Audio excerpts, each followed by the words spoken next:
Hello friends, আমার YouTube চ্যানেলে তোমাদের সবাইকে স্বাগত জানাই।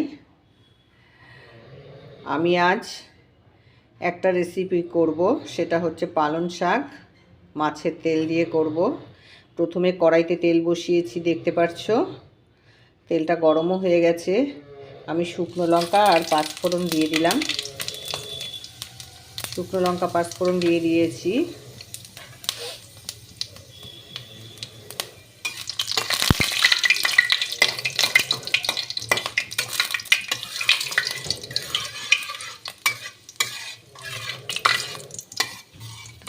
শুকনো লঙ্কা পাঁচফোড়নটা হয়ে গেছে।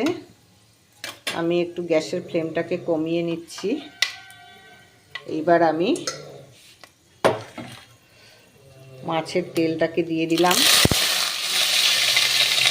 মাছের তেলটা না ফ্রিজে ছিল, জমে আছে। এর মধ্যে মাছের ডিমও আছে। মাছের তেল, মাছের ডিম।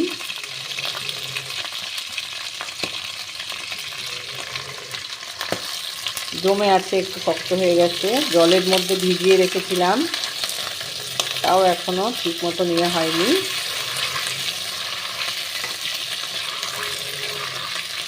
তেলটা একটু নরম হোক।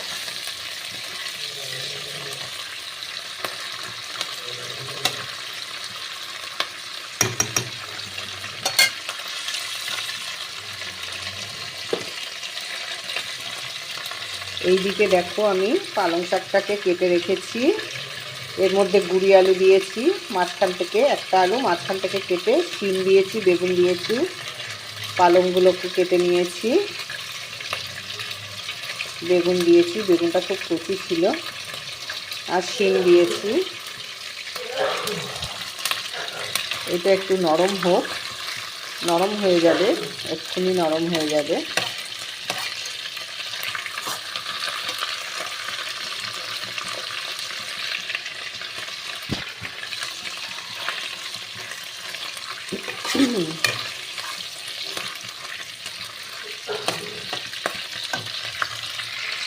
তেলটা হয়ে গেছে, ভাজা হয়ে গেছে তেলটা। এবার আমি পালং শাকগুলোকে ছেড়ে দেব।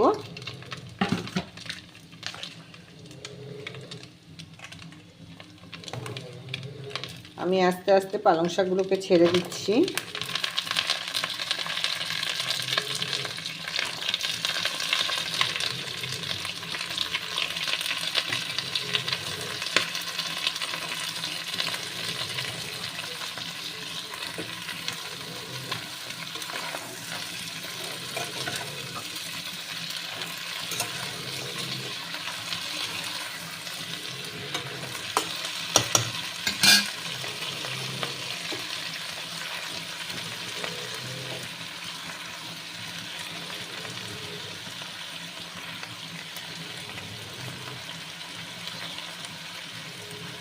আমার পালং শাক ছাড়া হয়ে গেছে।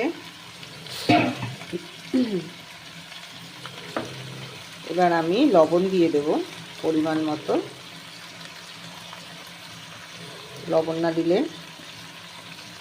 লবণ দিলে পরে মানে সবজিটা আর কি ই হবে, নরম হয়ে যাবে, মজে যাবে।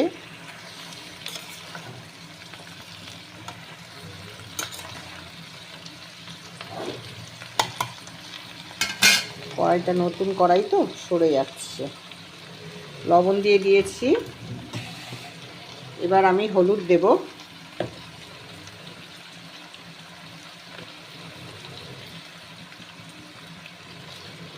পরিমাণ মতো হলুদ দিয়ে দিলাম। আমি পরিমাণ মতো হলুদ দিয়ে দিয়েছি।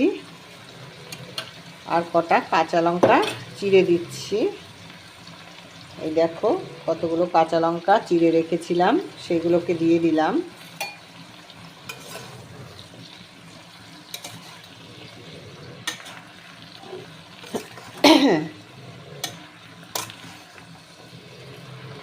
এবার একটু ঢাকা দিয়ে দেব।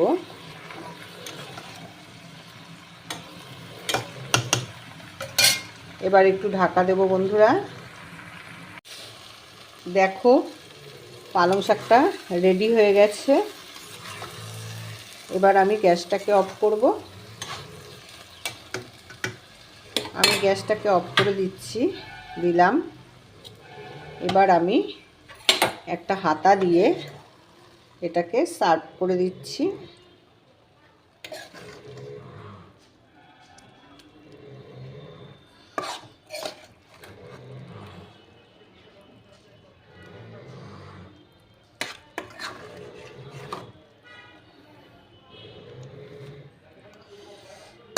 খেতে ভালোই হয়েছে বন্ধুরা।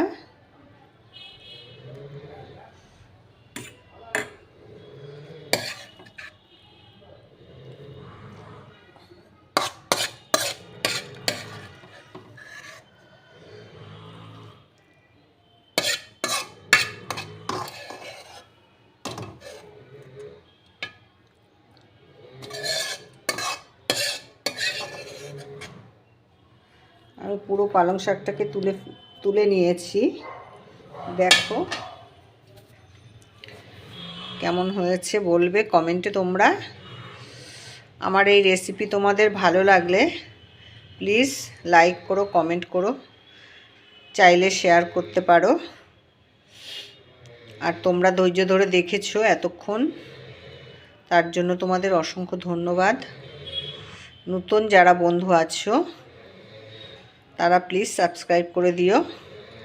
আর আমার বন্ধুদের বা ভাই বোনেদের কোনো কমেন্ট পাচ্ছি না। আমি কেন পাচ্ছি না কমেন্ট বুঝতে পারছি না। এত কমেন্ট আসে, কিন্তু আজ কতগুলো ভিডিও ছাড়লাম, বেশ কতগুলো ভিডিও ছেড়েছি, কোনো ভিডিওতে আমার ভাইদের কমেন্ট নেই। কি জানি আমি বুঝতে পারছি না। হয়তো আমার ভাইদের বোনেদের কাছে হয়তো ভিডিওগুলো পৌঁছাচ্ছে না। তা না হলে আমার ভাই বোনেরা কমেন্ট করবে না তার দিদির ভিডিওতে, এটা হতেই পারে না।